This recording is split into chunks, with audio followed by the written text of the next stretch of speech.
Good afternoon. I'm not wearing black because of the fact that this is the graveyard slot or because I follow two ladies from fashion. I was fascinated to watch the presentation. I was able to watch it on the screen. And there's many things, particularly the last lady said, that I actually recognize, like microarchitecture. In Unilever we did a lot with SAP and very big monolithical systems. That's the past, I believe. I honestly believe that agile, small microservices is what we go for. But before I do that, I realize we're in an international community, so I need to talk a little bit about who the hell bol.com is. I think some of you know us. I hope, particularly the Dutch and the Belgian attendants, that they actually are customers. Probability is pretty high. We are an e-commerce company. We were founded in 1999 as a bookstore. And in 2004, we expanded into other categories, and in 2012 we became a platform. And today, oh, sorry about this, I was already on the screen.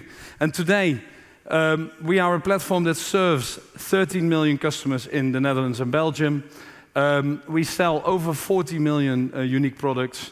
We have 47,000 partners. Partners are actually independent retailers that use our platform to sell their stuff. Some of that is fulfilled by us, some of that is fulfilled by themselves. We did 5.5 billion euros of sales in the Netherlands, and with that we had a market share that was equal to the number 2, 3, and 4 combined in the Netherlands. So we're very proud of that, and we're particularly proud of a purpose-driven, innovative team. A team indeed that is agile, people with a big responsibility, young, smart people that work in small teams, taking ownership of stuff, and that way we are able to hit the market fast, and we're also able to make parallel progress. So we're very, very proud of that. The topic I was asked to talk about a little bit is about sustainability, because e-commerce is a lot about consumption, so how about sustainability? And we look at sustainability from 4 angles, basically. The first angle is logistics and the environment. And I think you can all relate to that. The second one is about the store and the assortment. Because indeed, how sustainable are the products that you sell? We, for instance, do not sell any more plastic straws or plastic water balloons and the stuff that we used to sell. It's because we also have our ambitions in terms of selling sustainable products. The third one, not to be forgotten, is people in society. And this also has a lot to do with the people working for you. There's a lot of people working in our fulfillment centers and also through our partners, like PostNL, like DHL. And we find it very important that these people have good working conditions, for instance, and also that we contribute to society through the success that we have. Finally, inclusion and safety is really important to us. We attract a lot of talent. We are a Dutch company, but we have almost 60 nationalities working for us. So there is no way we cannot be an inclusive company. And safety is something that I've learned from my days at Unilever that is of paramount importance. We do not want anybody to get hurt while doing their job. Now today, a little bit about sustainable logistics. And city logistics in the Netherlands is important because the Netherlands is a country, contrary to what Ernst was saying, that has very good infrastructure, typically. When it rains, it becomes a bit dodgy, especially if they close down certain roads. But typically, we have a good infrastructure. And I think for most of the foreigners, if you take a train from Schiphol Airport to Rotterdam, you will hardly notice that you've left a city, right? Because you're either you either see buildings or you're in a tunnel. So we are a very, very densely populated country. And there is what they call a Klimaatakkoord, a climate agreement that was made by the government. And there they've written down some ambitions. These ambitions are important, they come from the government, and they are also to be implemented by the cities. That has major implications for players like us. First of all, in 2020, 30 to 40 cities have been chosen to implement zero-emission zones. And if you take a car to Amsterdam, you'll notice that. You see your license plate, and it tells you you're welcome or you're not welcome. In 2025, actually the middle to large cities will have to implement zero-emission legislation. They have zones of freedom and degrees of freedom in terms of how they do it, but they have to do it. In 2030, it's no longer voluntary, and actually they need also to exclude areas for non-zero emission or emission vehicles. And in 2050, the ambition is to have a climate neutral the Netherlands. That has major implications for players like us. But we are a company that owes and thanks their success to being very close to our customers. And like I said, we've got 13 million customers in the Benelux. That is more than we have families in the Benelux. So we need to take into account the wishes and the consumer needs. And they are changing because people want to instantly have stuff. We all know about the instant deliverers, right? They deliver small assortments, but sometimes within 10 minutes or 15 minutes. We deliver 40 million items, so we need to figure out what that means for us. Maybe for routine purchases, consumers, and some consumers already do, want their standard delivery moment. And we also see players and us ourselves that do that. But also, for some occasional purchases, you don't mind receiving that not tomorrow, but later, right? But if you buy a present, a forgotten present for someone, and it needs to be on time, if it's too late, it's not about the value of the product, it's not about the cost of the delivery, it's about of the blunder that you've made to your family, or to the one that you give the present for. So the importance of that delivery performance is extraordinary.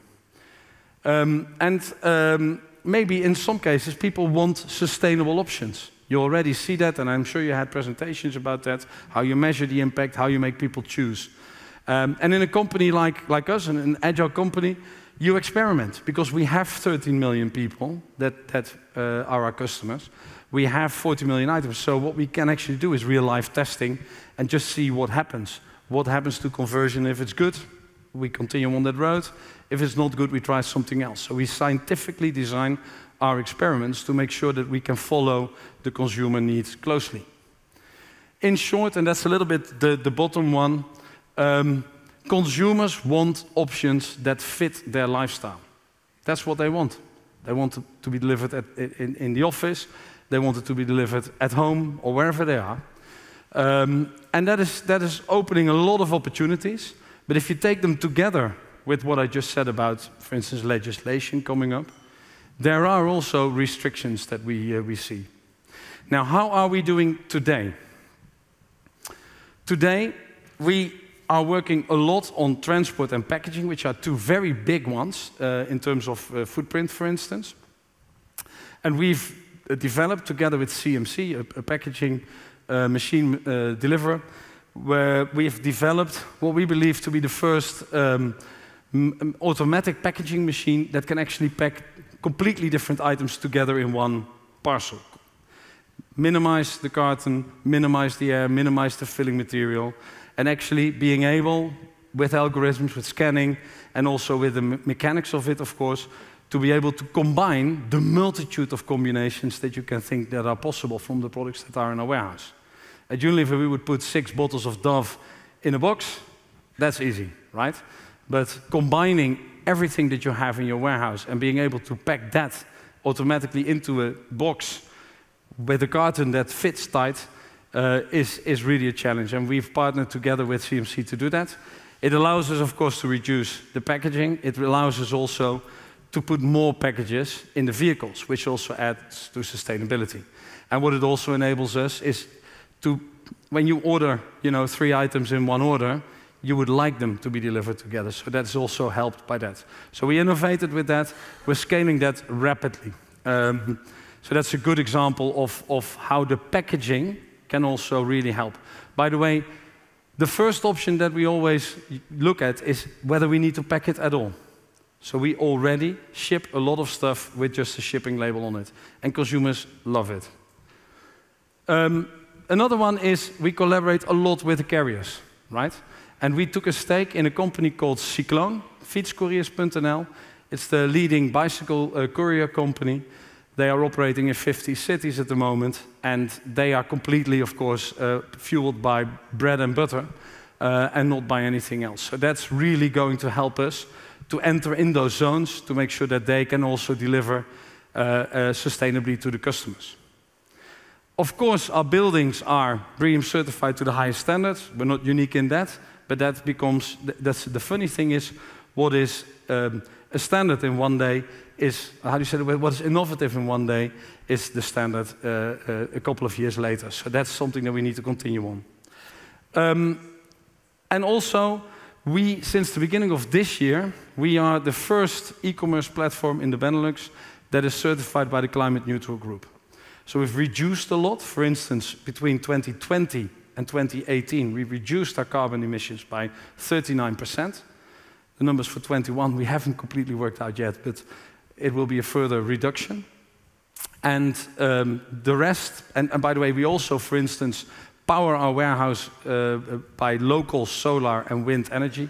On one of our warehouses, we've got 13,000 solar panels, and next to that are a few windmills that actually produce the energy we need. So that's something that we also do.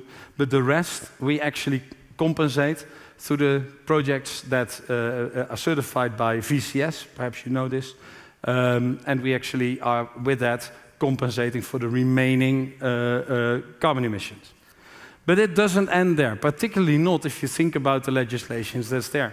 Because bicycles are nice, and it's nice that what we do in our fulfillment centers, but you cannot put everything in a bicycle.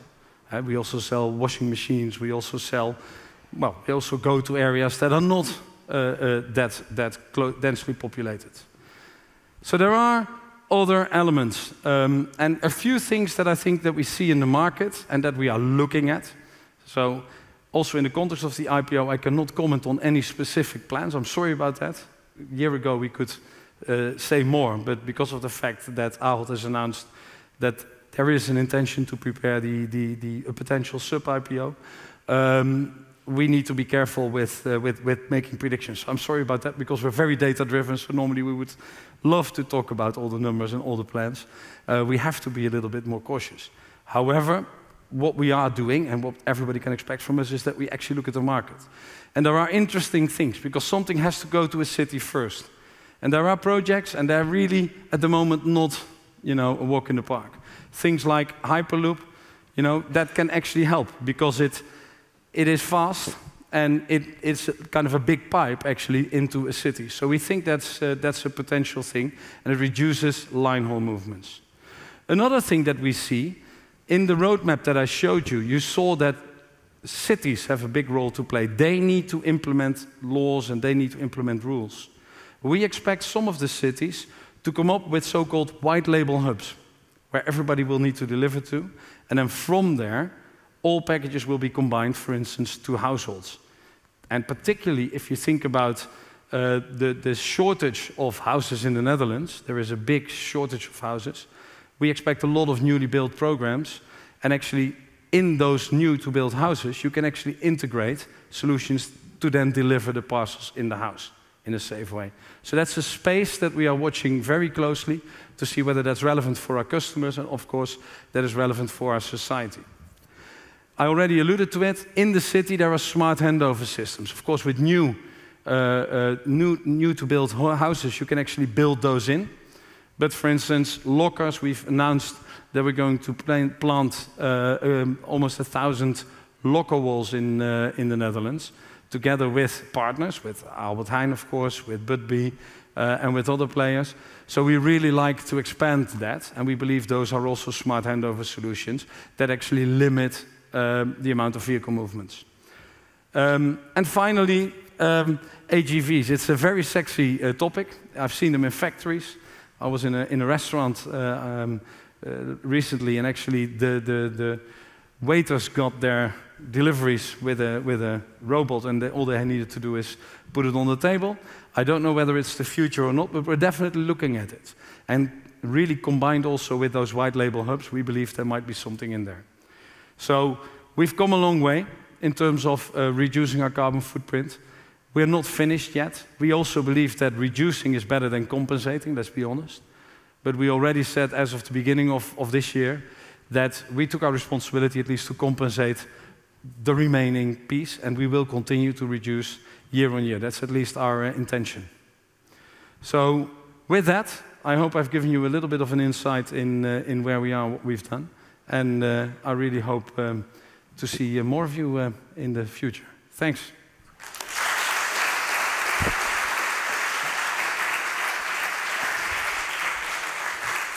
So thank you very much, Vincent. That was amazing. And it also shows that you can work to change the scenery, right? From the perspective of sustainability, consumer demands, costs, and innovation. And somehow you seem to be able to bring that together. So is there any sort of magic tips that you have for the audience to say sort of, how can you be on that continuous path of disruption and innovation? Well, I don't know whether it's magical, but I think if you take young, smart people that want to take responsibility and you really spend a lot of time thinking about strategy, but let those teams be autonomous in terms of the ideas they come up with, then I think it's really good. To give you examples, we have algorithms that people develop in this microservice architecture that actually suddenly leads to a fantastic result. That can be cost, that can be sustainability. And it's something that top-down planning will not always get you there. But if you make people responsible for something tangible and you give them the freedom to do that, they amaze you. This is also the first company I've worked in where actually at some point we had a meeting and we said this would be a good idea. And one person at the table started to smile and said, well, it went live a month ago. Yeah. And we didn't even know. And nobody is as smart as all of us, and I think that may be the magic tip for all of us. We bosses often think that we have a lot of influence of what happens, but our real job is really to make other people, to give other people space, give them clear guidance, give them clear goals, but also give them the freedom to really deliver within the framework and not interfere too much with what they do better than you, which are a lot of things if you get older, I can tell. There is a great book about BOL.com written by the sadly passed away Michel Schever, together obviously with Daniel Ropers and Huub Vermeulen, who were the founders, let's say, of the company. And it's amazing that you have been able to sustain that culture. Even you're a corporate tiger a little bit, but somehow you have managed as well, also with your teams and the rest of the team, to manage and survive that particular innovation culture. And that culture, by the way, is actively preserved. So the book is translated in English. It's available in Dutch and in English on the bol.com website for anyone who wants. But it's also handed out to everyone who works at bol.com. You're expected to read it, to understand where the company comes from. And there are other books that we all read. The Bee Herd, The Bijenherder, van Rini van Soningen. I don't know whether you know it, but it's really nice. It tells you about how herding sheep, which is what happens in corporate, right? You have a dog that barks and sends people, they send the sheep to the right pastures, and then when actually they have got the wool, actually the boss says now the wool is coming off. Whereas if you herd bees, I give you the challenge of letting the bees fly to where they go. What you can do is you can position their locations close to something. You can actually, for instance, harvest the honey more often, because when you harvest honey more often, i.e. short cycles, measurable results, harvest results, they will produce more honey. It's a fact, it's a biological fact. And if you compare your people with bees, they want to fly, they want to work. You don't need to force them with a dog to go somewhere. They really want, that's why I said young people, smart people that want to take responsibility. You need to manage them as bees, not as sheep. But I'm not the first, it's not my analogy, it's an analogy from that book. Well, that's, we keep that analogy to life at least. And then obviously, thanks a lot, Vincent, for your super open type of presentation. And then it gave a lot of insights and inspiration on where you're at with BOL.com. So super. Give a big hand to Vincent Weijers. Good luck, everybody.